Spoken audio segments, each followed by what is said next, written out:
अस्सलाम वालेकुम। क्या आपने कभी ऐसे लोगों को देखा है जो मजहब का नाम लेकर दूसरों का हक मारते हैं? सूरह आल इमरान के रुकू 8 में अल्लाह ताला ने ऐसे लोगों का चेहरा दिखाया जो दुनिया के फायदे के लिए दीन का इस्तेमाल करते हैं, और साथ ही बताया है कि एक सच्चा ईमान वाला कैसा होता है। बिस्मिल्लाहिर्रहमानिर्रहीम।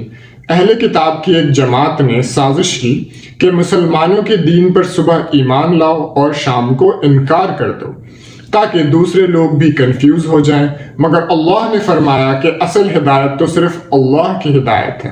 फिर अल्लाह उनकी अमानतदारी मीन्स ट्रस्ट की मिसाल देता है। उनमें कुछ ऐसे हैं जिन्हें तुम सोने का ढेर मीन्स हीप ऑफ गोल्ड भी दे दो तो पूरा वापस करेंगे, मगर कुछ ऐसे हैं जिन्हें एक दिनार मीन्स एक सिक्का भी दो तो वापस नहीं करेंगे जब तक तुम उनके सर पर ना खड़े रहो।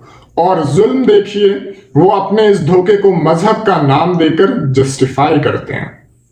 अल्लाह ऐसे लोगों पर सख्त नाराजगी का इजहार करते हुए फरमाता है, जो लोग अल्लाह के अहद और अपनी कस्मों को थोड़ी कीमत मीन्स दुनिया के बदले बेचते हैं, क़यामत के दिन अल्लाह ना उनकी तरफ देखेगा, ना उनसे बात करेगा, ना उन्हें पाक करेगा। ये लोग अपनी ज़बानें टेढ़ी कर कर अल्लाह की किताब को पढ़ते हैं ताकि लोग समझे कि यह कुरान या दीन का हिस्सा है, हालांकि वो खुला झूठ बोलते हैं।